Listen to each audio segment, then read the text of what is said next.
الحمد للہ رب العالمین والصلاة والسلام علی رسولہ الکریم اما بعد فاعوذ باللہ من الشیطان الرجیم بسم اللہ الرحمن الرحیم رب اشرح لی صدری ویسر لی امری واحلل عقدۃ من لسانی یفقہوا قولی اللہم انفعنا بما علمتنا وعلمنا ما ينفعنا وزدنا علما اللہم انک عفو کریم تحب العفو فاعف عنا اللہم انک عفو کریم تحب العفو فاعف عنا اللہم انک عفو کریم تحب العفو فاعف عنا آمین یا رب العالمین.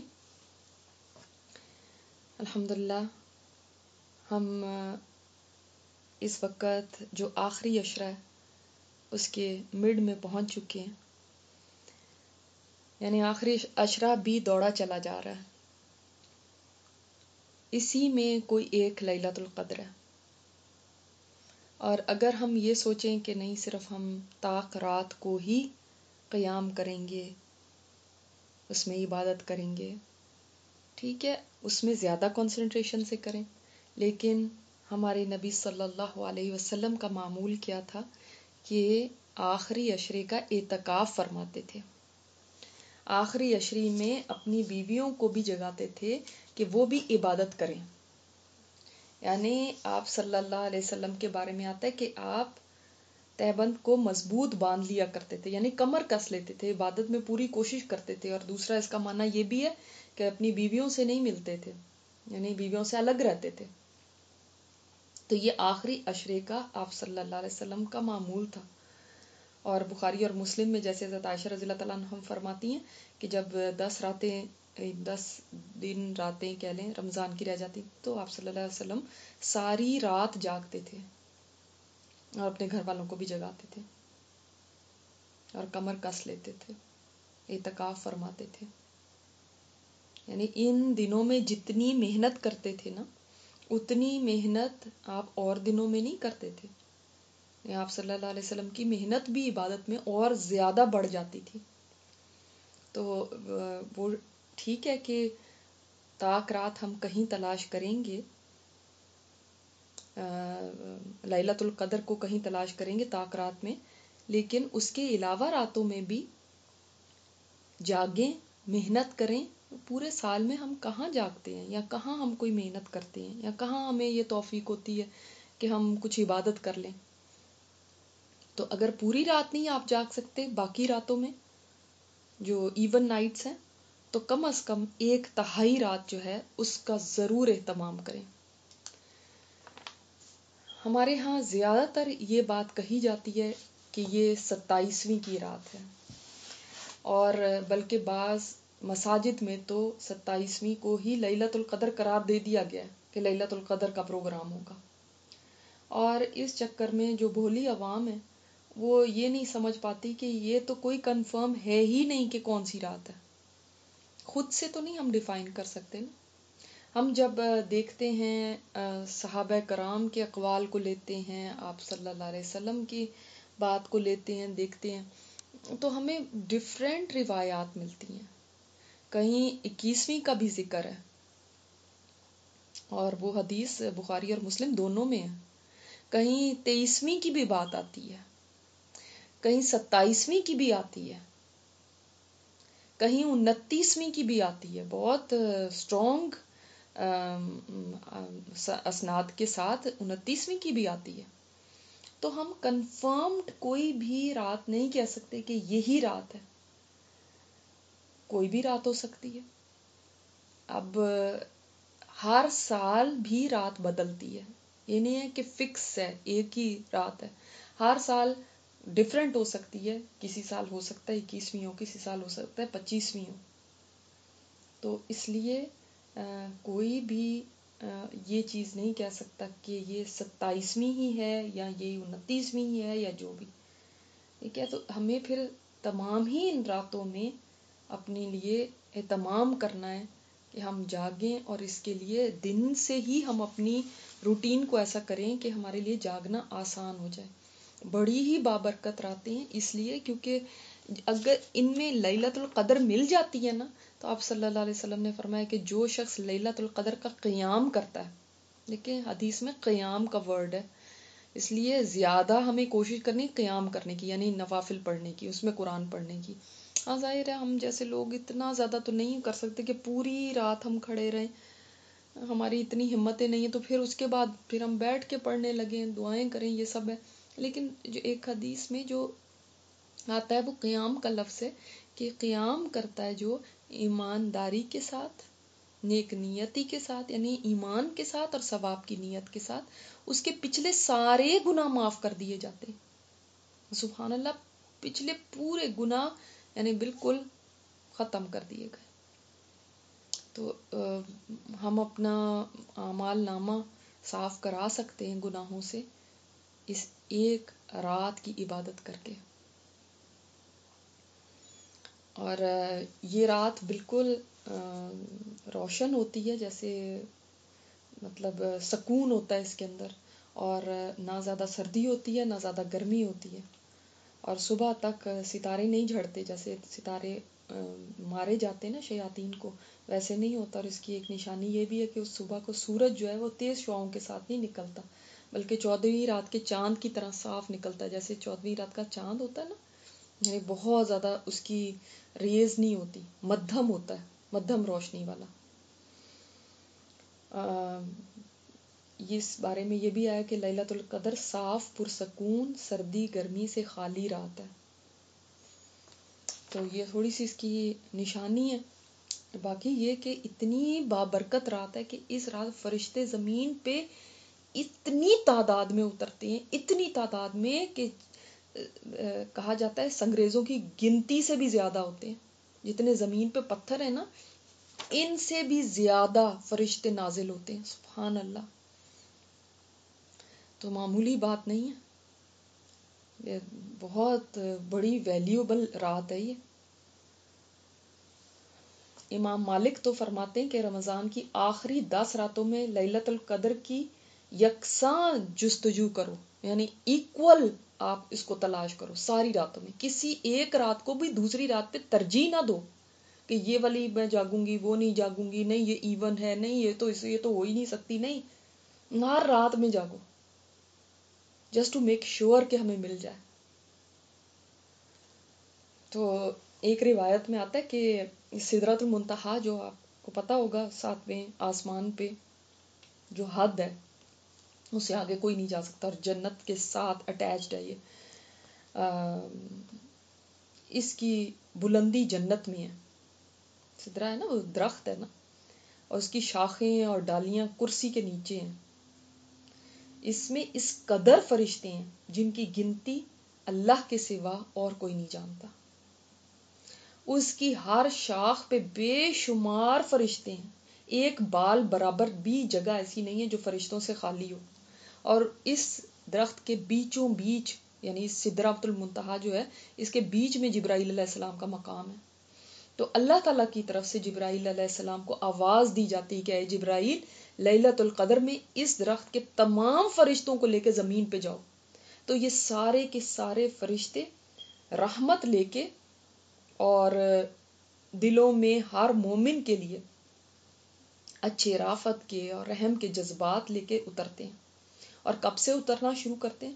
سورج غروب ہوتے ہی یہ سارے کے سارے فرشتے جبرائیل علیہ السلام کے ساتھ لیلۃ القدر میں اترتے ہیں اور تمام روئے زمین پہ پھیل جاتے ہیں. ہر جگہ پر سجدے میں، قیام میں مشغول جو بھی مومن مرد ہوتے ہیں، مومن عورتیں ہوتی ہیں، ان کے لیے دعائیں مانگتے ہیں.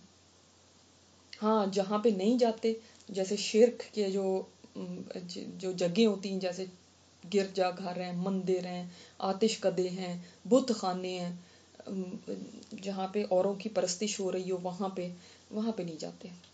یا ان جگہوں میں نہیں جاتے جہاں پہ گندی چیزیں ڈمپ کی جاتی ہیں، جیسے گاربیجز وغیرہ، ٹوائلٹس وغیرہ. اور اس گھر میں جہاں نشے والا آدمی ہو یا نشے والی چیز ہو، کوئی شراب ہے، کوئی نشہ آور چیز رکھی ہوئی ہے، یا گھر میں کوئی بت گڑا ہوا ہے، یا جس گھر میں باجے گاجے گھنٹیاں ہوتی ہیں یا سٹیچوز ہوتے ہیں، یا ایسی کوئی گندگیاں ہوتی ہیں، تو وہاں پہ یہ رحمت کے فرشتے نہیں جاتے. باقی چپے چپے پہ گھومتے ہیں اور مومن مردوں اور عورتوں کے لیے دعائیں کرتے ہیں. اور یہ بڑی زبردست رات ہے، اس کی ویلیو پہچانیں اور اس کے لیے کوشش کریں. انشاءاللہ سونے کے لیے بہت ٹائم ہے، سو بعد میں بھی سکتے ہیں، نیند پوری ہو سکتی ہے، مگر پھر یہ رات نہیں ملے گی. تو اس لیے انشاءاللہ تعالی محنت کرنی ہے. اور تھوڑا سا آپ کو کرنے کا کام، ایک لسٹ میں آپ کو ایک منیمم چیزوں کی دے دیتی ہوں، ایک اسکیجول دے دیتی ہوں. کل جب آپ آئیں انشاءاللہ تو یہ کام آپ کر کے آئیے گا یہاں پہ بیٹھنے سے پہلے. ایٹ لیسٹ 8 رکعت قیام اللیل کریں، ایٹ لیسٹ. دیکھیں زیادہ کی تو کوئی حد نہیں نا، آپ زیادہ پڑھنی ہے تو جتنی مرضی پڑھ لیں، لیکن جو لیسٹ ہے وہ میں آپ کو اس لیے بتا رہی ہوں تاکہ اتنا کام جو میں آپ کو لسٹ دوں گی اتنا تو آپ ضرور کریں. اور اس کے بعد پھر 3 وتر پڑھ لیں. قرآن پاک ہاتھ میں لے کے پڑھ سکتے ہیں یا آپ مسجد میں قیام کر سکتے ہیں. مگر دیکھیں یاد رکھیے گا ان راتوں کا یہ مطلب نہیں ہوتا، اور نہ ہی مسجد میں پڑھنے کا یہ مطلب ہوتا ہے کہ اس کے بعد پھر ہم اپنی بڑائیاں بیان کریں. جی آپ نے کتنی پڑھی ہیں؟ اچھا آپ اتنی پڑھیں گی، میں تو 20 پڑھ رہی ہوں.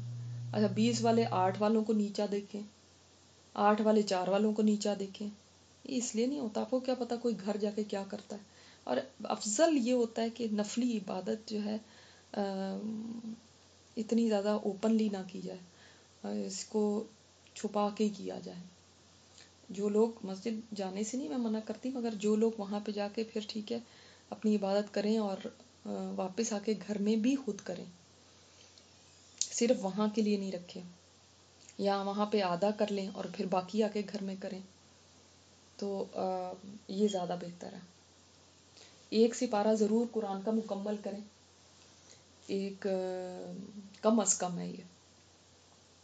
پھر جو کل ہیں چاروں وہ 3 دفعہ ضرور آپ نے پڑھنے ہیں. کچھ نہ کچھ صدقہ اپنے ہاتھ سے الگ کر لیں وہ پیسوں کو.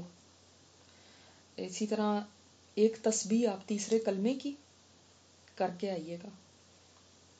کم از کم 10 ٹائمز درود ابراہیمی پڑھ کے آئیے گا، اور 100 بار استغفار. اور استغفار کی سب سے زیادہ پیاری دعا ان دنوں کے لیے جو آپ صلی اللہ علیہ وسلم نے بتائی، اللہم انک عفو کریم تحب العفو فاعف عنا، یہ پڑھ کے آئیے گا.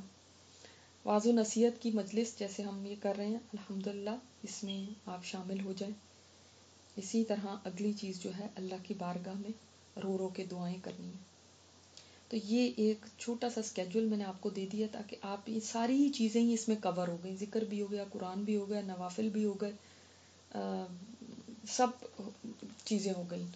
تو اس کو تھوڑا سا آپ فالو کریے گا، بجائے اس کے کہ اپنا وقت مسجد میں فنڈ ریزنگز میں آپ گزاریں، یہاں وہاں پہ کھانے پینے میں، گپ شپ میں، یہاں ٹی وی لگا کے آگے تصویر لے کے بیٹھ جائیں. یہ کام نہ کریے گا، ٹھیک ہے. اپنے گھر کے اندر ایسی جگہ جہاں پہ کوئی اور نہ ہو، وہاں پہ آپ یہ اپنی عبادت کریں. کو بہت زیادہ باتیں کرنے کی بھی ضرورت نہیں ہے، ٹھیک ہے.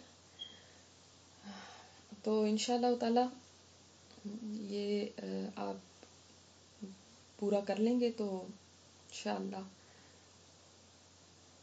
ذرا آپ کا یہ ہر چیز اس کے اندر آ جائے گی. کل ہم نے اللہ تعالیٰ کا نام دیکھا تھا شکور. آپ نے غور و فکر کیا اس نام پہ؟ ضرور ایسے نام جن سے اللہ کی محبت بڑھتی ہو ان کو شیئر بھی کیا کریں، آگے کسی اور تک بھی پہنچایا کریں، ٹھیک ہے. اپنے تک نہیں صرف رکھیے گا. اور ایک ذکر ایسا ہے جس کے بارے میں حدیث میں آتا ہے کہ یہ وہ ذکر ہے جو دن اور رات ذکر کرنے سے زیادہ بہتر ہے، زیادہ فضیلت والا. یعنی کوئی انسان دن رات ذکر کرتا رہے اس سے بہتر یہ ذکر ہے آپ صلی اللہ علیہ وسلم نے بتایا. اور یہ واقعی شکر سے ریلیٹڈ ہے، اس لیے میں آپ کو بتانا چاہتی ہوں. شکر کے کلمات ہیں اس کے اندر. الحمدللہ عدد ما خلق، الحمدللہ کتنی دفعہ؟ عدد یعنی تعداد کے برابر، جو کچھ بھی اللہ تعالیٰ نے پیدا کیا اس کی تعداد کے برابر میں الحمدللہ کرتی ہوں. والحمدللہ ملء ما خلق، اور میں اتنا اللہ کی تعریف بیان کرتی ہوں، اتنا اس کا شکر بیان کرتی ہوں، اتنی دفعہ الحمدللہ کرتی ہوں جو کہ اس کی مخلوق کو بھر دے. والحمدللہ عدد ما فی السماوات والارض، اور میں اتنا الحمدللہ کہتی ہوں کہ زمین و آسمان میں جو بھی ہے اس کے برابر. سبحان اللہ. والحمدللہ، اور الحمدللہ کرتی ہوں ملء ما فی السماوات والارض، اس کے برابر جو زمین اور آسمان کو بھر دے، اتنا زیادہ کرتی ہوں. والحمدللہ عدد ما احصی کتابہ، اور الحمدللہ اتنا کہتی ہوں کہ جتنا عدد ہے، جتنی گنتی ہے، یعنی جو کاؤنٹنگ ہے اس کی کتاب میں جو شمار کی گئی ہے، تو اس کے برابر میں کہتی ہوں. پھر اس کے بعد والحمدللہ اچھا یہ ہو گیا. والحمدللہ عدد کل شیء، اور ہر چیز کے گنتی کے برابر، ہر چیز کی. اب پتہ نہیں چیزیں کتنی ہیں نا، ہمیں تو چیزوں کی بھی نہیں تعداد پتہ کتنی چیزیں ہیں اللہ نے جو پیدا کی. والحمدللہ ملء کل شیء، اور تمام تعریف اللہ کے لیے، اور میں کتنی تعریف کرتی ہوں، ہر شے کو بھر دینے کے برابر. پہلے ہر شے کی تعداد کے برابر، پھر ہر شے کو بھر دینے کے برابر. کہ یہ آپ کو انشاءاللہ تعالی ہماری ویب سائٹ سے مل جائے گی. اس کی نہیں بھی آپ سے لکھی جاتی تو کوئی مسئلہ نہیں ہے، لیکن یہ الحمدللہ کے لیے بہت پیارے کلمات ہیں. آج کا جو نام ہم اللہ تعالیٰ کا دیکھ رہے ہیں بہت خوبصورت نام ہے، اور یہ نام بھی ہماری بہت زیادہ ضرورت ہے. اور یہ وہ نام ہے جو ان راتوں سے بہت زیادہ ریلیٹڈ بھی ہے، خاص کر لیلۃ القدر سے، اور وہ ہے العفو. یہ بھی اللہ کا نام ہے العفو. یہ اس لیے ریلیٹڈ ہے کیونکہ آپ کو پتہ ہے لیلۃ القدر کی دعا کون سی ہے؟ اللہم انک عفو، اے اللہ تو عفو ہے. تو اس دعا میں ہم یہی کہتے ہیں اللہ تو عفو ہے. تو عفو کا مطلب کیا ہوا؟ اللہ تعالیٰ کیسے عفو ہے؟ عفو کا مطلب ہوتا ہے مکمل طور پہ کسی چیز کو مٹا دینا، جیسے ہم کہتے ہیں نا کمپلیٹلی اریز کر دینا. یعنی کسی انسان کا گناہ،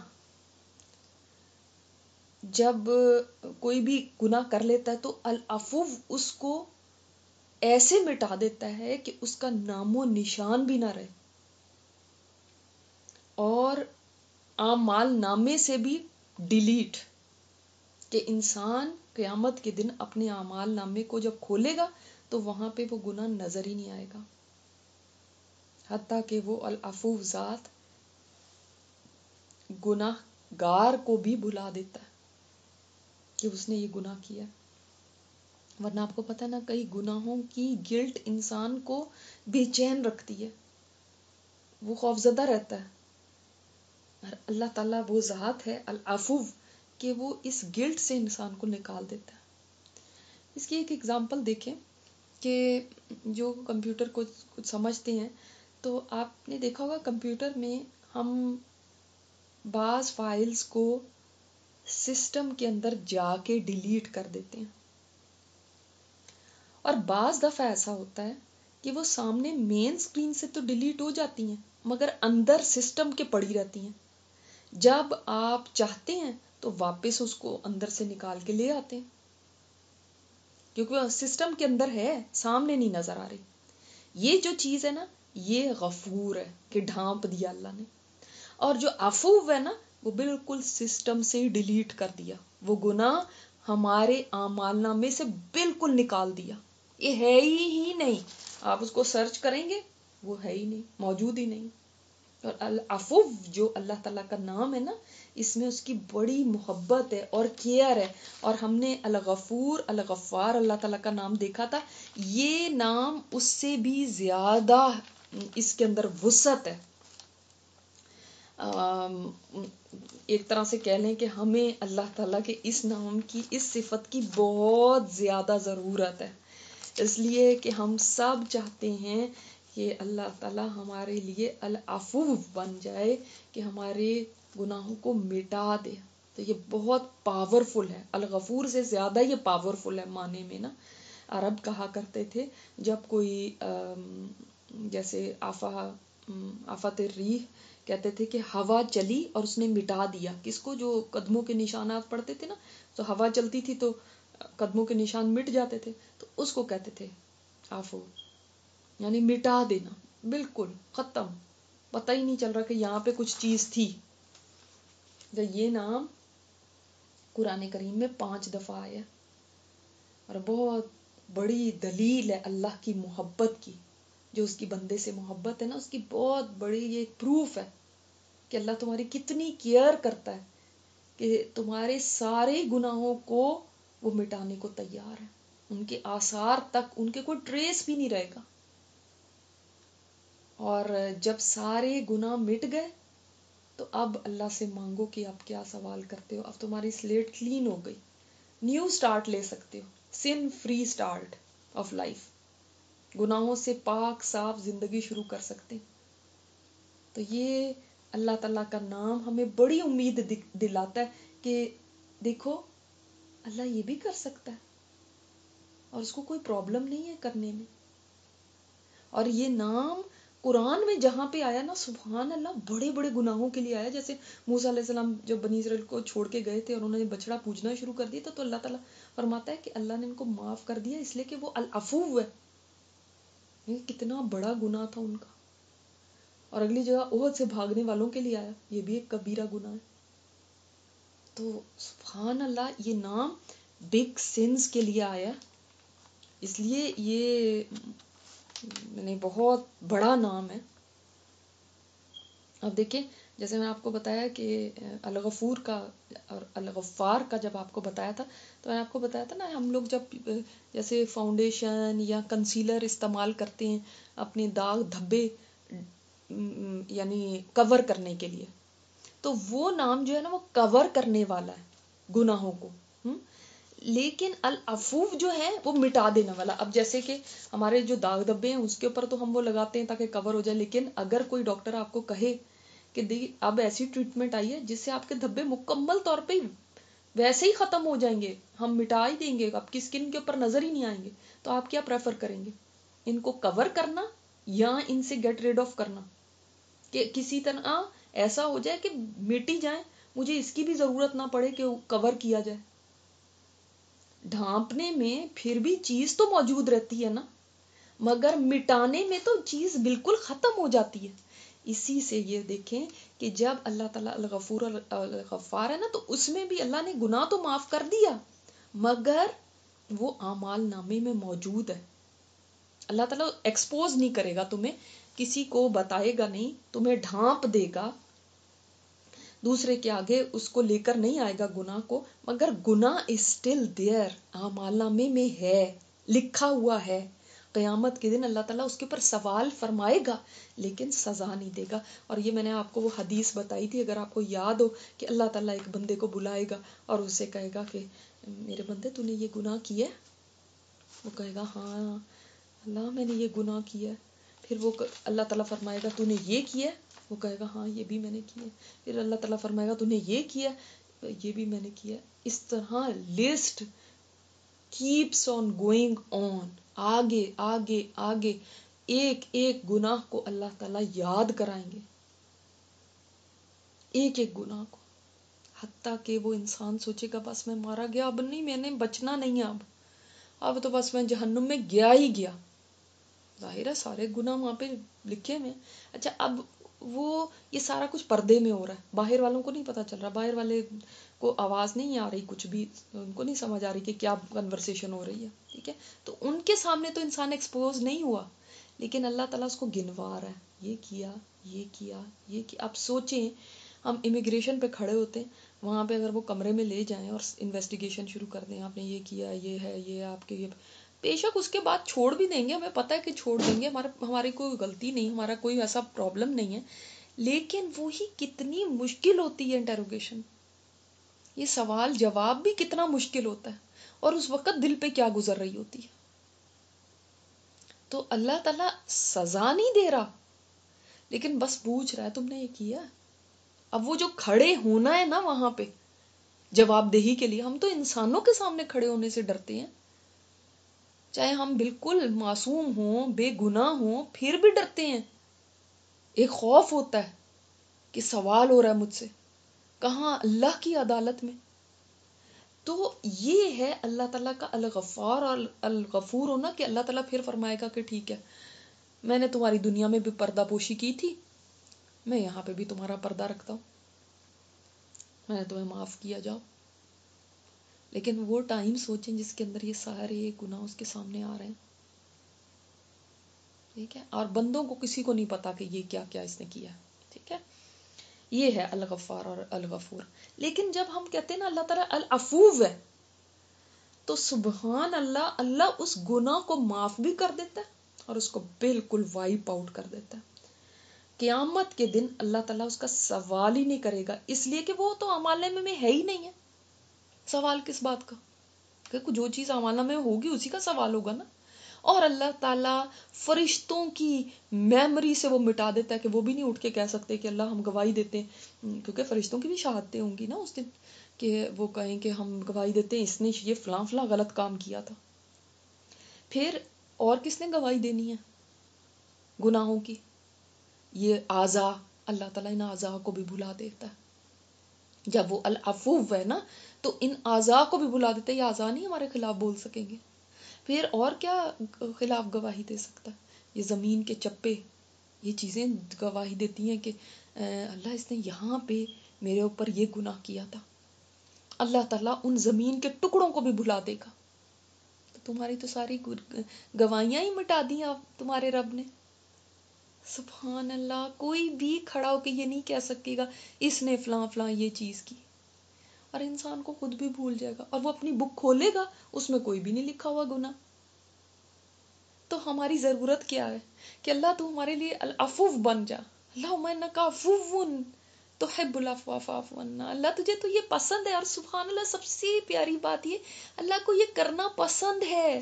ایسے نہیں وہ کوئی جبرن کر رہا ہے، کوئی مصیبت میں کر رہا ہو، نعوذ باللہ کوئی اس کو پسند نہیں ہے لیکن بس وہ بس کر دیتا ہے. نہیں، اللہ تعالیٰ فرماتا ہے تم مجھے پہچانو تو صحیح، میں تو العفو ہوں، تم مجھے اس نام سے پکارو، میں سارے پچھلے تمہارے گناہ مٹا دوں گا.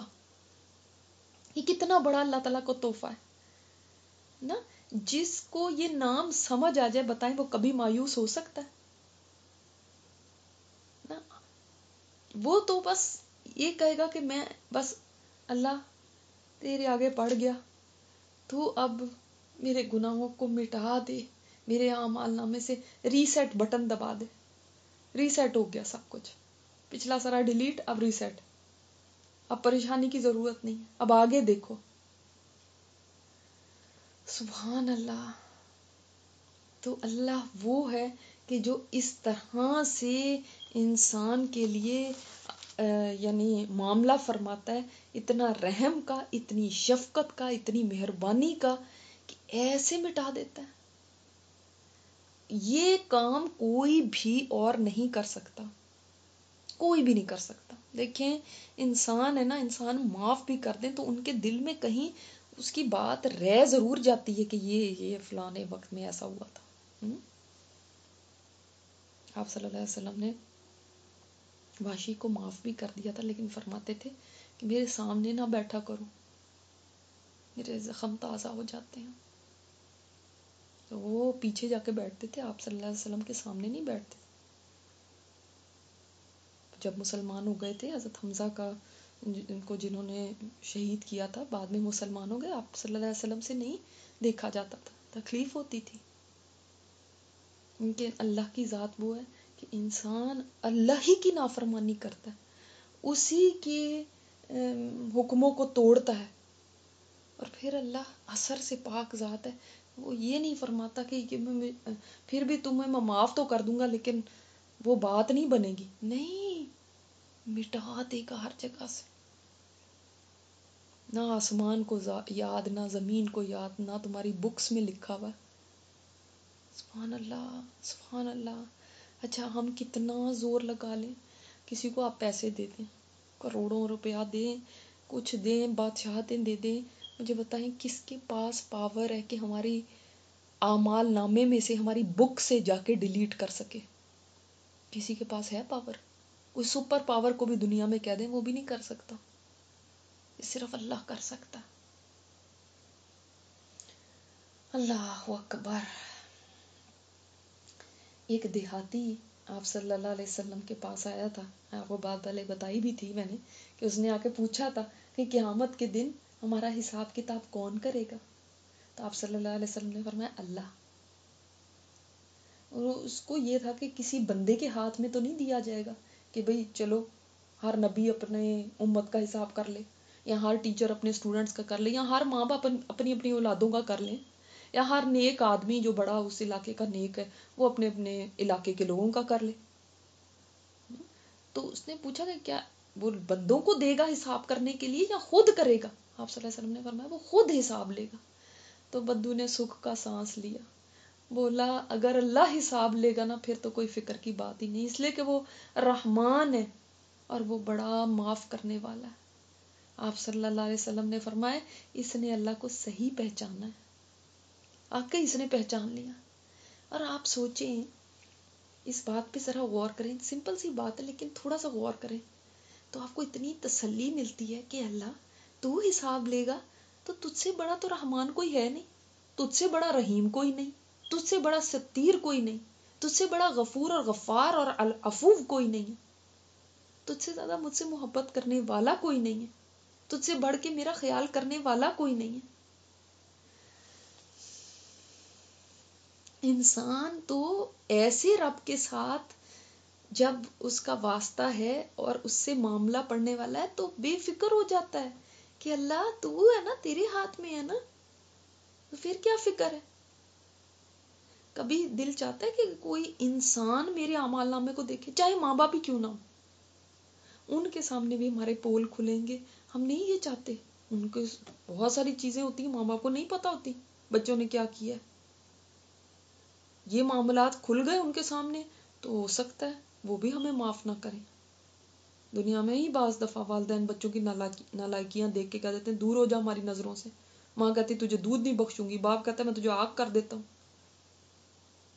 تو دنیا میں بھی بعض دفعہ اولاد کے کاموں کے اوپر والدین اتنے ناراض ہو جاتے ہیں تو ان کے ہاتھ میں اگر حساب کتاب دے دیا جائے ہمارا تو ہو سکتا ہے کہ وہ بھی ہمیں معاف نہ کرے.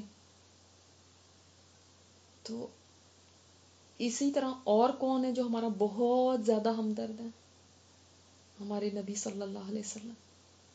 لیکن ہم نہیں چاہیں گے کہ ان کے ہاتھ میں بھی ہمارا حساب کتاب دیا جائے، اس لیے کہ ان کے سامنے ہمیں کتنی شرمندگی ہوگی، کتنی رسوائی ہوگی. ابھی تو ہمارا بھرم ہوا رکھا ہوا اللہ نے. اس دن اگر ان کے سامنے وہ دیکھ لیتے ہیں کہ یہ کرتے رہے ہو تم میرے پیچھے سے تو کتنی شرمندگی ہوگی. تو یہ جو ہمارا ایک بھرم بنا ہوا ہے نا، یہ جو ایک ہماری عزت بنی ہوئی ہے، اس لیے کہ اللہ نے سب سے ہی چھپایا ہوا ہے ہمارے نکمی باتوں کو، ہمارے گناہوں کو. اور ماں باپ اور نبی کے علاوہ تو کوئی اور ہستی ایسی نہیں ہے جو ہمارے ساتھ نرمی اور خیر خواہی کا معاملہ کر سکے. نہ کوئی شوہر کر سکتا ہے، نہ کوئی بچے کر سکتے، نہ کوئی بہن بھائی کر سکتے. یہی ہستیاں تھیں جن کے اوپر آپ سوچ سکتے ہیں کہ یہ سب سے زیادہ محبت کرنے والی ہیں. اگر ہم ان کو بھی نہیں دے سکتے اپنا نامہ اعمال تو پھر تو اور دنیا میں کوئی ایسا نہیں ہے جس کے سامنے آپ اپنا اعمال نامہ پیش کریں اور وہ نرمی اور خیر خواہی اور رحمت اور شفقت کا پھر بھی معاملہ کریں. تے اللہ ہم چاہتے ہیں کہ تو ہی ہمارا نامہ اعمال دیکھے، اس لیے کہ تو ہی وہ واحد ہستی ہے اس کائنات میں جس کا اتنا بڑا حوصلہ ہے، اتنا بڑا حوصلہ کہ ہمارے کالے کرتوت دیکھ کے بھی، جان کے بھی، نظر ڈال کے بھی ہمارے اعمال نامے پہ تو صرف تو کہہ سکتا ہے you are done, go ahead, جاؤ. جو ہمارے اتنے گناہوں اور نافرمانیوں کو جو کسی اور کے لیے نہیں کی ہوئی، اس کے سامنے کی ہوئی ہیں، اس کی حضور کی ہوئی ہیں، جو یہ دیکھ کے بھی کہہ سکے جاؤ میں نے تمہیں معاف کر دیا، یہ صرف تو ہی کر سکتا ہے اللہ، کوئی اور نہیں کر سکتا. اللہ تو کتنا تعریف کے قابل ہے، تو کتنا قریب ہے میرے، اور میری شہرت سے بھی زیادہ قریب ہے مجھ سے، کوئی اور اتنا قریب نہیں ہے. میرا سارا کچا چھٹا تو ہی جانتا ہے. وہ انسان کو پھر فیل ہوتا ہے کہ اس کا اپنا اس کا اللہ ہی ہے، صرف اس کے سوا کوئی اپنا نہیں ہے. تو جب اپنا کوئی حساب لے گا تو اس سے کیا امید ہے کہ وہ نرمی کا ہی معاملہ کرے گا. اور کوئی بھی مجھ سے اتنی محبت نہیں کرتا جتنی تو کرتا ہے. تجھ سے زیادہ تو کوئی نہیں نا. ایون میرے ماں باپ نے بھی جو مجھ سے محبت کیا تو اس لیے کیا کہ ان کے دلوں میں تو نے یہ محبت ڈالی ہے. اور وہ بھی جب تک ہم معصوم ہوتے ہیں اس وقت تک محبت کرتے ہیں جب وہ دیکھتے ہیں کہ یہ تو نافرمانیوں میں اور بدتمیزیوں میں حد سے بڑھ گیا تو ان کے بھی دلوں کے اندر وہ بات نہیں محبت کی رہ جاتی. وہ بھی میرے گناہوں کو دیکھ لیں تو وہ بھی محبت نہ کریں. تو تیرے جیسا تو کوئی ہے ہی نہیں کہ جو گناہگار کو بھی راستہ دیتا ہے واپسی کا, جس کا دامن رحمت نکموں کو بھی اپنی پناہ میں لے لیتا ہے, جس کی رحمت سخت گناہگار کو بھی اپنے ہاں جگہ دے دیتی ہے, جس کو کوئی بھی نہیں پوچھتا نا تو اس کو بھی اسپیشل فیل کراتا ہے. تو عظیم ہے میرے رب, تو بڑا عظیم ہے, تیرے جیسا کوئی بھی نہیں ہے. تو ہمیں بھی اس قابل بنا کے ایک پل بھی ہم تیری نافرمانی نہ کریں. تو اتنا حوصلہ بڑھ جاتا ہے کہ اچھا میرے اللہ نے میرا حساب کرنا ہے نا تو پھر اچھا ہی ہوگا میرے ساتھ. پھر کوئی فکر کی بات نہیں ہے کیونکہ وہ بڑا کریم ہے. ایک کن کہہ دے گا اور جانے دے گا. اس کو تو کسی نے پوچھنا بھی نہیں ہے کہ تو نے معاف کیوں کیا ان کو. اور دیکھیں وہ دیہاتی بدو ان پڑھ وہ اپنے کریم رب کو پہچانتا تھا. تو ہم سوچتے ہیں ہم اتنے پڑھے لکھے یہ وہ, کیا ہم نہیں پہچان سکتے اپنے رب کو کہ وہ کیسا کریم ہے اور کیسا وہ العفو ہے. تو اس رب کو پہچانے.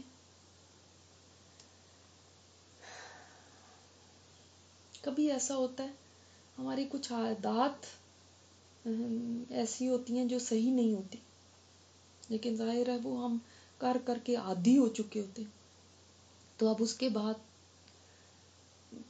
ہم اللہ سے معافی تو مانگ لیتے ہیں لیکن پھر ہم سے وہی چیز ہو جاتی. جیسے مثال کے طور پہ اگر آپ کہتے ہیں کہ اب سے میں اپنے شوہر کے ساتھ بدتمیزی نہیں کروں گی یا ان سے لڑائی نہیں کروں گی یا اب سے میں غیبت نہیں کروں گی یا میں اب سے میں چیخوں چلاؤں گی نہیں یا میں ناشکری کی باتیں نہیں کروں گی. مطلب کچھ بھی چیز ہو سکتی ہے ایسی جو بھی بری عادت ہے.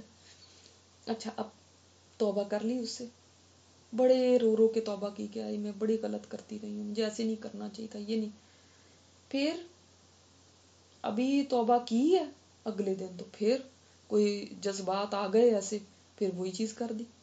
اب اتنا پچھتاوا ہوا کہ ہائے یہ میں نے کیا کیا. ایسا ہوتا ہے کبھی آپ کے ساتھ, یہ تو میں نے پھر وہی چیز کر دی, اف یہ میں نے کیا کیا. اب پھر توبہ کر لی, لیکن ابھی 1 دن 2 دن گزرے تھے پھر وہی ہو گیا. تو جب یہ 2 4 6 دفعہ ہوتا ہے نا تو انسان اتنا تنگ آ جاتا ہے کہ میں کیا کر رہی ہوں. میں ادھر توبہ کرتی ہوں پھر میرے سے نہیں رکھی جاتی توبہ. انسان تھک جاتا ہے. کیا فائدہ ایسی توبہ کرنے کا, ایسے رونے رونے کا کہ اس کے بعد میں ابھی مصلی پہ بیٹھی ہوئی آنسو بہا رہی ہوں, معافی مانگ رہی ہوں, اٹھی ہوں, پھر وہی ہو گیا. میں نے ابھی اتنی اچھی توبہ کی تھی اور اب کیا فائدہ ہوا. اب یہ گلٹ اتنی شدید ہوتی ہے کہ انسان سوچتا ہے اب نہیں میں نے توبہ کرنی, یہ تو مذاق ہی بن گیا میری توبہ کا بھی. یاد رکھیں یہ شیطانی چال ہوتی ہے اور یہ سب کے ساتھ ہوتا ہے. اگر آپ کے ساتھ ہو رہا ہے تو کوئی نئی بات نہیں ہے, کہ شیطان یہ ذہن میں ڈالتا ہے نہیں اب کوئی فائدہ نہیں. کیا ہم العفو ذات سے مایوس ہو سکتے ہیں کبھی؟ کیا ہم ایسی ذات سے یہ سوچ سکتے ہیں کہ وہ جب بار بار ہم جائیں گے تو پھر ہمیں اس کے بعد دھتکار دے اور کہے گا کہ نہیں اب جاؤ, اب میں نے نہیں, تم نے پہلے کیوں کی تھی توبہ اور اس کے بعد تم نے کیوں توڑی ہے. کیا سوچ سکتے ہیں؟ جس کا نام ہی العفو ہے, کیا وہ ایسا کر سکتا ہے؟ اور جس کو پسند ہے کہ وہ بندے کے گناہوں کو مٹا دے، تو حب العفو، اس کو محبوب ہے یہ کام، اس کو پسند ہے یہ کام، اتنا پسند ہے، اتنا پسند ہے کہ ایک حدیث میں آتا ہے کہ اگر تم لوگ گناہ کرنا چھوڑ دو تو اللہ تعالیٰ تمہیں لے جائے، تمہیں مطلب اللہ تعالیٰ لے کے جنت دے دے گا، اور ایسی قوم کو پیدا کرے جو گناہ کریں اور توبہ کریں اور گناہ کریں اور توبہ کریں اور گناہ کریں اور توبہ کریں۔ اللہ تعالیٰ کو اتنی پسند ہے بندے کی توبہ۔ ابھی تک ہم نے اللہ تعالیٰ کے جو نام دیکھے ہیں نا معاف کرنے کے اوپر، وہ ہم ابھی تک کرتے رہے ہیں، مگر ہم اس مہینے کا اینڈ اللہ تعالیٰ کے اس نام کے ساتھ کریں، العفو، تاکہ ہماری سلیٹ کلین ہو جائے، ہم ایک نیو سٹارٹ لے سکیں زندگی میں، اور پچھلے گناہ ہمیں ہانٹ نہ کریں کہ ہم ہر وقت ان کی فکر کے اندر اس کے بعد پھر کچھ بھی پازیٹیو کام نہ کر سکیں کہ ہاں یہ تو میں تو یہ کرتی رہی ہوں، اب میں نہیں آگے بڑھ سکتی کیونکہ میں تو کبھی صحیح ہو نہیں سکتی، کبھی یہ نہیں ہو سکتا۔ نہیں، دیکھیں اگر یہ کبھی خیالات آتے ہیں نا، یہ سوچ لیں کہ اگر ہم یہ سوچتے ہیں نہیں اب کوئی فائدہ نہیں ہے، اچھا اب کوئی فائدہ نہیں، چلو لیٹ سے نہیں ہم سے رکھی جاتی توبہ، اور ہم کہتے ہیں اب واپس میں نہیں کروں گی توبہ کیونکہ کوئی فائدہ تو ہے نہیں، تو کوئی فائدہ نہیں ہے تو اس کے بعد جاؤ گے کہاں؟ کوئی اور جگہ ہے، کوئی اور راستہ ہے تو بتاؤ، کوئی اور سلوشن ہے اس کا سوائے اس کے کہ تم واپس اللہ کی طرف ہی پلٹو؟ یہی سلوشن ہے۔ 100 دفعہ بھی توبہ ٹوٹتی ہے نا تو 100 دفعہ ہی واپس آؤ، کیونکہ کوئی جگہ ہے ہی نہیں جانے کی، کہاں جاؤ گے پھر بتائیں؟ انسان دائیں دیکھتا ہے، بائیں دیکھتا ہے، کدھر جائے؟ اس گناہ کو لے کے پھرتے رہو پھر۔ اب یہ دیکھیں ایک واقعہ بیان ہوتا ہے نا توبہ کے موضوع پہ، کہ ایک نیک آدمی تھا، کسی جگہ جا رہا تھا، سمجھنا چاہتا تھا کہ جو اللہ کے در کے سوا کوئی در نہیں ہے، باقی اس کا کیا مطلب ہے، کیسے ہے یہ؟ تو اس نے دیکھا کہ ایک کھلا ہوا دروازہ ہے، اور اس دروازے سے ایک روتا ہوا بچہ باہر آ رہا ہے جو فریاد کر رہا ہے، اس کے پیچھے اس کی ماں ہے جو اس کا پیچھا کر رہی ہے۔ جب بچہ باہر نکل گیا تو ماں نے دروازہ بند کر دیا اور خود اندر چلی گئی۔ کچھ دیر تو بچہ آگے گیا، پھر پریشان سا ہو کے ٹھہر گیا اور سوچنے لگا جس گھر سے مجھے نکالا گیا اس گھر کے سوا میرے پاس اور پناہ کی جگہ ہی نہیں ہے، نہ ماں کے سوا کوئی دوسرا ہے جو مجھے سینے سے لگا لے۔ اب وہ ٹوٹے دل کے ساتھ افسردہ ہو کے واپس لوٹا تو دیکھا دروازہ تو بند ہے، اور اس نے دروازے سے ٹیک لگائی، اپنا رخسار دروازے کی دہلیز پہ رکھ دیا اور وہیں سو گیا، اور اس کے آنسو اس کے رخساروں پہ جمے ہوئے تھے۔ کچھ دیر کے بعد اس کی ماں اندر سے نکلی اور جب بچے کو اس حال میں دیکھا تو برداشت نہ کر سکی اور بے حال ہو کے اس پہ گر پڑی اور اسے چمٹ گئی، اس کا بوسہ لیا، رونے لگی، کہنے لگی میرے بیٹے تو مجھے چھوڑ کے کہاں چلا گیا تھا، اور کون ہے جو میرے سوا تجھے پناہ دے دے گا؟ میں نے تجھے نہیں کہا تھا کہ میرے حکم کی نافرمانی نہ کرنا؟ تو نے مجھے سزا دینے پہ مجبور کیوں کیا؟ اور پھر اس نے بچے کو اٹھایا اور اندر چلی گئی۔ اللہ اکبر! یہ ہے واقعہ ذنون کے ساتھیوں میں سے ایک شخص نے جو دیکھا، اور جب انہوں نے یہ واقعہ دیکھا تو چیخ مار کے کہنے لگے مجھے میرے دل کی دوا مل گئی، مجھے پتہ چل گیا اللہ تعالیٰ کیسا ہے اپنے بندے کے ساتھ، کیسا اللہ تعالیٰ معاملہ فرماتا ہے۔ بندہ اگر اس سے دور جاتا بھی ہے تو کہاں جائے گا بتاؤ؟ کس جگہ جائے گا؟ ڈھونڈ کے لاؤ کوئی خدا نہیں ہے، ڈھونڈ کے لاؤ کوئی جو آپ کے ساتھ ایسا معاملہ کر سکے، کوئی نہیں ہے اس کائنات میں۔ اور ایک اور بڑا پیارا واقعہ آتا ہے اسی سلسلے میں اس بات کو سمجھنے کے لیے کہ جب پھر بندہ پلٹتا ہے تو اللہ تعالیٰ پھر اس کے ساتھ کیا معاملہ کرتا ہے۔ اس کی مثال ایسے دی ہے علماء نے کہ ایک بچہ جب اپنے باپ کے سائے میں پرورش پاتا ہے تو باپ اس کو اچھا کھلا بھی رہا ہے، اچھا پہنا بھی رہا ہے، اچھی اس کو رکھتا ہے، بڑا اس کا خیال کرتا ہے۔ ایک دن باپ نے بچے کو کسی کام پہ بھیجا تو راستے میں کوئی دشمن مل گیا جس نے اس بچے کو قید کر لیا، پھر اپنے علاقے کی طرف لے گیا اغوا کر کے، اور اس نے پھر وہ ٹارچر کیا اس بچے کو کہ جو باپ شفقت کرتا تھا اس سے اپوزٹ معاملہ اس کے ساتھ، بالکل الٹ۔ اب وہ بچہ ہمیشہ اپنے باپ کے احسانات اور اس کے جو اس کی تربیت اور جو اس کی شفقت تھی اس کو یاد کرتا رہتا ہے، اور اس کے دل میں حسرتوں کے طوفان اٹھتے ہیں، اور وہ سوچتا رہتا ہے کہ اب اس پہ کیا بیت رہی ہے، اور اس سے پہلے اس کے باپ نے اس پہ کتنی نعمتیں کی تھی۔ اچھا، پھر وہ دشمن کی قید میں رہتا ہے، پھر اسی طرح اس کو دکھ پہنچتا رہتا ہے، حتیٰ کہ ایک دن وہ وہاں سے بھاگ نکلتا ہے۔ جب وہ بھاگتا ہے اپنے باپ کے علاقے کی طرف تو دیکھتا ہے راستے میں اپنے باپ کو سامنے کھڑا ہوا، اور وہ اس کی طرف دوڑتا ہے، اپنے باپ کے قدموں میں جا کے گر جاتا ہے اور یوں فریاد کرتا ہے، میرے ابا جان، اے میرے ابا جان، اپنے بیٹے کو دیکھو اور اس تکلیف کو دیکھو جس میں یہ مبتلا ہے۔ اور اس کا حال یہ ہوتا ہے کہ آنسو بہہ رہے ہوتے ہیں، وہ باپ کو مضبوطی سے پکڑ لیتا ہے، اس سے چمٹ جاتا ہے، اور ادھر اس کا دشمن بھی آ جاتا ہے جو اس کو ڈھونڈ رہا تھا۔ اب وہ بھی اس جگہ پہنچ جاتا ہے، اب وہ دیکھتا ہے کہ بچہ باپ سے چمٹا ہوا ہے اور مضبوطی سے پکڑے ہوئے اور باپ کو۔ اب آپ مجھے یہ اس بات کا جواب دیں کہ آپ کا کیا خیال ہے کہ اس کا باپ اس حال میں بچے کو دشمن کے حوالے کرے گا کبھی، اور خود ان دونوں کے درمیان سے نکل جائے گا کبھی؟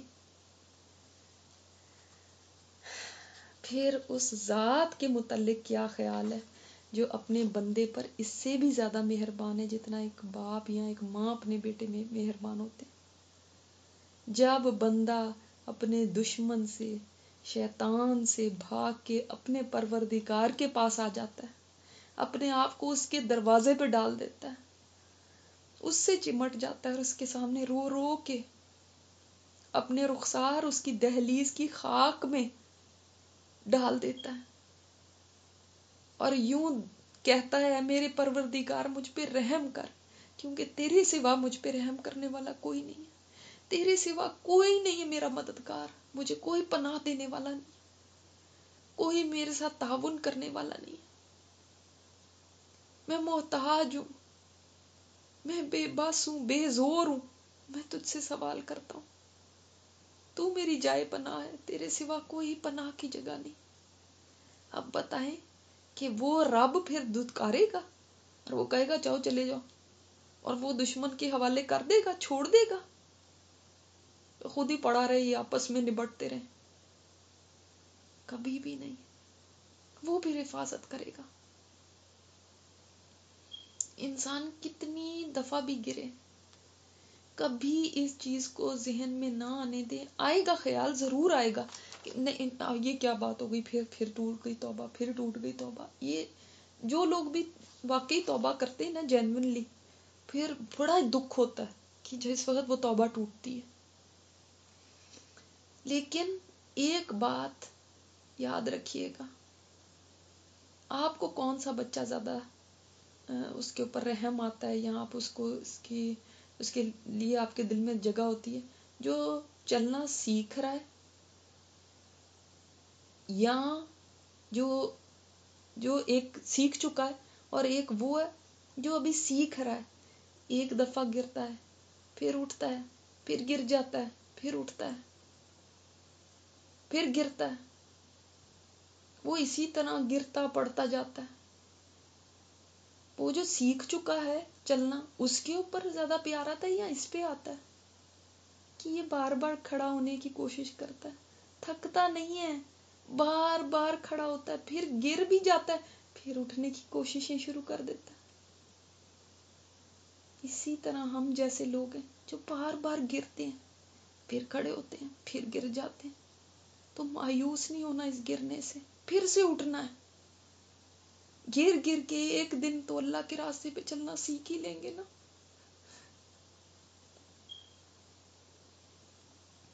تو گر کے گرے نہیں رہنا، اٹھ جانا ہے. تبھی اللہ کو بھی پیار آئے گا کہ دیکھو یہ میرا بندہ کتنی کوشش کر رہا ہے، کتنا یہ چلنا چاہتا ہے. یہ گر جاتا ہے مگر یہ پھر اٹھتا ہے، پھر ہمت کرتا ہے، پھر آنا چاہتا ہے میری طرف اور میرے راستے پہ چلنا چاہتا ہے. تو وہ ضرور تھام لے گا پھر. تو کبھی اس سے دور ایسے نہ جائیں کہ بس پھر اب دور نکل گئے تو اب نہیں، اب کوئی فائدہ نہیں، اب نہیں فائدہ ہے، کوئی بات نہیں، پھر آ جاؤ. کہ اگر تم جاؤ گے بھی تو جاؤ گے کہاں؟ اللہ اکبر. اللہ ہم تجھے تیری قوت کا واسطہ دیتے ہیں اور اپنی کمزوری کے واسطے سے سوال کرتے ہیں کہ ہم پہ رحم فرما اور ہمارے گناہوں کو مٹا دے. اللہ مٹا دے ہمارے گناہوں کو. اللہ تو بے نیاز ہے اور ہم محتاج ہیں. ہم تیرے غلام ہیں اللہ.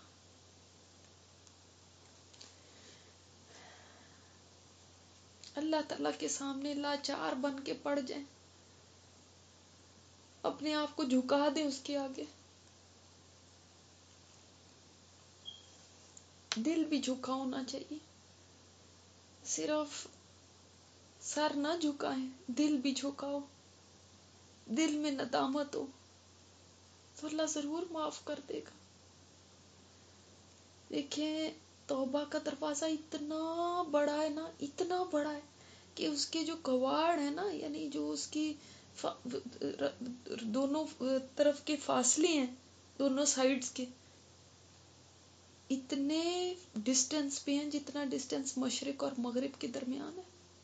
اور یہ دروازہ اللہ بند نہیں کرتا کبھی، یہ کھلا رہے گا جب تک سورج مغرب سے طلوع نہ ہو جائے. آپ صلی اللہ علیہ وسلم نے فرمایا اس کی چوڑائی 70 سال چلنے کے برابر ہے. اور آپ کتنا رحیم ہے جس نے وہ دروازہ کھولا ہی ہوا ہے، بند نہیں کرتا. وہ خود پکار پکار کے کہہ رہا ہے اے میرے بندو، تم دن رات خطائیں کرتے رہتے ہو اور میں تمہیں بخش دیتا ہوں. تم مجھ سے بخشش مانگو میں تمہیں بخش دوں گا. سبحان اللہ. مسلم میں یہ روایت ہے، تم مجھ سے بخشش مانگو میں بخش دوں گا. پھر کیوں تم بخشش نہیں مانگتے؟ کیوں تم مایوس ہو جاتے ہو؟ ایک اور جگہ ہے کہ اللہ تعالیٰ رات بھر اپنا ہاتھ بڑھائے رکھتا ہے تاکہ جو دن میں جنہوں نے گناہ کیے نا وہ توبہ کر لیں. سارا دن اپنا ہاتھ بڑھائے رکھتا ہے تاکہ رات کو جنہوں نے گناہ کیے وہ توبہ کر لیں، اور وہ معافی کو پسند فرماتا ہے. پھر تم اس بات کو کیوں نہیں قبول کرتے؟ دیکھیں توبہ ضرورت ہماری ہے، ہمیں بخشش مل جائے یہ ہماری ضرورت ہے، اس کی ضرورت تھوڑی ہے. اس کو کیا فرق پڑتا ہے؟ بھئی آپ ہمارے اوپر ایک گناہوں کے بوجھ ہوں، یا ہم گناہ لے کے پھر رہے ہیں، یا ہمارے گناہوں کی وجہ سے ہمیں کوئی سزا ملتی ہے، اس سے اس کو تھوڑی کوئی فرق پڑے گا. لیکن وہ پھر بھی کتنا ہمارا خیال کرتا ہے کہ وہ زیادہ فکر کر رہا ہے کہ تم اپنی معافی مانگ لو، تم معافی مانگو، میں معاف کرنے کو تیار ہوں. معاف کرنے والا زیادہ حریص ہے، پھر بھی ہم پیچھے رہیں. حالانکہ نقصان ہمارا ہے اگر ہم نہیں اس طرف جاتے تو، اگر ہم توبہ نہیں کرتے تو. اور توبہ ہے کیا چیز؟ اللہ تعالیٰ کا نام ہے التواب. تواب نام ہے، 11 دفعہ قرآن میں یہ نام آیا. توبہ کا مطلب کیا ہوتا ہے؟ پہلے توبہ کو سمجھیں گے تو تواب کا بھی سمجھ آئے گی. توبہ کا مطلب ہوتا ہے اللہ کی طرف واپس پلٹ آؤ، واپس آ جاؤ اللہ کی طرف. جو جو ایک تعلق ٹوٹ گیا تھا یا کمزور ہو گیا تھا گناہوں کی وجہ سے، وہ تعلق بحال کر لو. دوبارہ جس جگہ سے تم اس سے دور ہوئے تھے اس جگہ پہ واپس آ جاؤ. اللہ تعالیٰ فرماتا ہے ان اللہ یحب التوابین، اللہ توبہ کرنے والوں سے محبت کرتا ہے. اور وہ تواب کیسا ہے؟ یعنی تواب کا مطلب کیا ہے؟ جو بندے کو توبہ کرنے کی توفیق دے اور اس کی توبہ قبول کر لے. جتنی دفعہ بھی بندہ توبہ کرے وہ اس کو قبول کر لے گا. اور بندے کی طرف سے توبہ کرنے کا مطلب کیا؟ بندہ نافرمانی کے بعد دوبارہ اطاعت پہ آ جائے. لوٹ آؤ، اللہ بلا رہا ہے، لوٹ آؤ میری طرف. کہاں جاؤ گے تم مجھے چھوڑ کے؟ لوٹ آؤ. تو تواب وہ ہے جو اپنی مخلوق کے دل میں توبہ کا خیال پیدا کرتا ہے. یہ جو آج ہمارے دل میں یہ خیال آیا ہے نا کہ ہم توبہ کر لیں، وہ اس التواب نے ڈالا ہوا. اللہ ہم تیرے کس کس نعمت کا شکر ادا کریں. یہ بھی ایک نعمت ہے کہ تو نے ہمیں یہ ایک دل کے اندر احساس ڈال دیا کہ ہم توبہ کی طرف آ جائیں. یہ بھی ہو سکتا تھا کہ احساس ہی نہ ہوتا، یہ بھی ہو سکتا تھا کہ ہمیں پرواہ ہی نہ ہوتی. بہت سارے لوگ ایسے لوگ ہیں نہیں پرواہ ہوتی. یہ جو اس وقت کا بیٹھنا ہے ہمارا، اس کو اللہ قبول کر لے. یہ ایک دلیل ہے کہ اللہ ہم چاہتے ہیں کہ تو ہماری توبہ کو قبول کر لے. کہ ہمارا بیٹھنا اس بات کی دلیل ہے کہ ہم شرمندہ ہیں اپنے گناہوں پہ، پلٹنا چاہتے ہیں ہم. اللہ تو ہمیں اپنی طرف پلٹا لے، اپنی طرف ہمارا رخ کر دے. تو التواب وہ ہے جو کہہ رہا ہے کم بیک، واپس آ جاؤ اللہ کی طرف. اتنا پیارا نام ہے نا یہ بھی. تو یہ بھی اسی سے ریلیٹڈ، توبہ سے ریلیٹڈ ہی ایک چیز ہے. سبحان اللہ. مجھے ایک ماں نے ای میل لکھی ہے کچھ دن پہلے کہ میری بیٹی ہے جو نماز روزہ اور یہ تو کرتی ہے، لیکن وہ کہتی ہے کہ بس آپ کی خاطر کر رہی ہوں، کیونکہ اللہ کیا ہے، وہ تو بس یہی ہے کہ یہ نہ کرو اور یہ نہ کرو اور یہ نہ کرو، بس یہی چیزیں ہیں. Don't do this, don't do this. اللہ اکبر. تو اب وہ کہہ رہی ہیں کہ کیا کیا جائے. تو بات یہ ہے کہ جس بچے نے کبھی اللہ کی ذات کو پہچانا ہی نہ ہو اور نہ ہی کسی نے پہچان کروائی ہو، اس کو تو یہی لگے گا نا کہ بس وہ ایک ایسی ذات ہے جو صرف یہ کرتا ہے کہ یہ نہ کرو، وہ نہ کرو، وہ نہ کرو، یہ حرام، وہ حرام، وہ حرام. ان کے ذہن میں تو یہی رہے گا نا. قابل رحم ہے انسانیت، اس لیے کہ اس کو رب کی پہچان نہیں ہوئی. قابل رحم ہے وہ لوگ. بڑے بدقسمت ہیں کہ ہم نے نہ خود پہچانا اللہ کو اور نہ ہی ہم نے اگلی نسلوں کو یہ پہچان کروائی. وہ تو اللہ عفو ہے، دیکھو کیسے تمہیں بلا رہا ہے. التواب ہے، دیکھو کیسے تمہارا انتظار کر رہا ہے توبہ کا. کہاں سے لاؤ گے ایسا کوئی اور تمہارا ہمدرد، تمہارا خیر خواہ؟ کہاں سے ایسا کوئی لاؤ گے محبت کرنے والا؟ ہم نے تو اس کو کیا سمجھ لیا، شیطان نے ہمارے ذہنوں میں کیا ڈال دیا.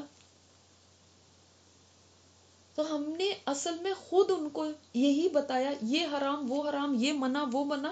کیا کبھی یہ بھی بتایا ان کو کہ اللہ آپ کا کتنا خیال کرتا ہے اور آپ سے کتنی محبت کرتا ہے اور کتنا مہربان ہے اور کتنا قریب ہے؟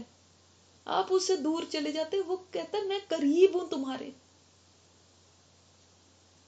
کتنا زیادہ سخی ہے، کتنا زیادہ تمہارے پر رحم کرنے والا ہے، کتنا زیادہ اللطیف ہے، نرمی کرنے والا ہے، کتنا زیادہ الحلیم ہے، برداشت کرنے والا ہے، کتنا زیادہ تمہارے ناز اٹھانے والا ہے. کہیں اس کا تعارف کروایا ہوتا تو آج بچے یہ بات نہ کہتے.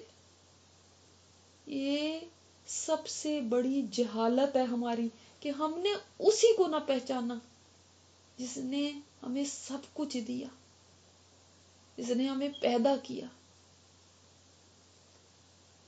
اس نے تو جو حکم بھی دیے اس میں بھی ہماری ہی عزت ہے، ہماری ہے چین ہے، ہمارا ہی سکون ہے، ہماری ہی بہتری ہے. جن چیزوں سے روکا تو وہ ہمیں مصیبت سے بچانے کے لیے روکا. اللہ اکبر. مگر دیکھو اس رب کو کسی نے پہچانا ہی نہیں. عورتیں ہیں، کپڑوں کی باتیں کرا لو، سارا دن گزر جائے گا، باتیں نہیں ختم ہوں گی. مرد ہیں، جس مجلس میں بیٹھیں گے وہ سیاست ہے، یہ ہے، ہاں ایک ایک چیز کا پتہ ہوگا. لیکن مردوں اور عورتوں سے پوچھو آپ کا رب کیسا ہے، کیسا ہے آپ کا رب، تو وہ 5 منٹ سے زیادہ بول نہیں پائیں گے. اللہ اکبر. اور یہ وہ رب ہے جس نے یہ وجود بخشا ہوا ہے. اس کے بارے میں زیادہ بات نہیں کر پائیں گے. پھر آگے سے کہہ دیتے نہیں ہمارا تو بس اتنا نالج نہیں ہے، ہم کیا کریں، بس اتنا ہی ہمیں پتا ہے. کتنی ظلم کی یہ بات ہے. تو خود بھی پہچانے اللہ کو اس کے ناموں کے تھرو، اور دوسروں کو بھی پہچان کروائیں. جتنا جتنا ان ناموں کو سمجھتے جائیں گے اتنا اتنا آپ دیکھیں گے کہ آپ کے دل میں اللہ تعالیٰ کے لیے محبت کے جذبات پیدا ہوں گے، اور محبت اور بڑھے گی. وہ ایسا رب ہے. ظلم ہی یہ ہے کہ اس کو ذرا بھی پہچان، ذرا بھی نہیں ہے، کسی کو بھی ذرا بھی نہیں پہچان کرائی گئی. تھوڑی بھی پہچان ہوتی نا تو یہ آج ہمارے حالات نہ ہوتے. کوئی اپنے منہ سے ایسی بات کہہ رہا ہے.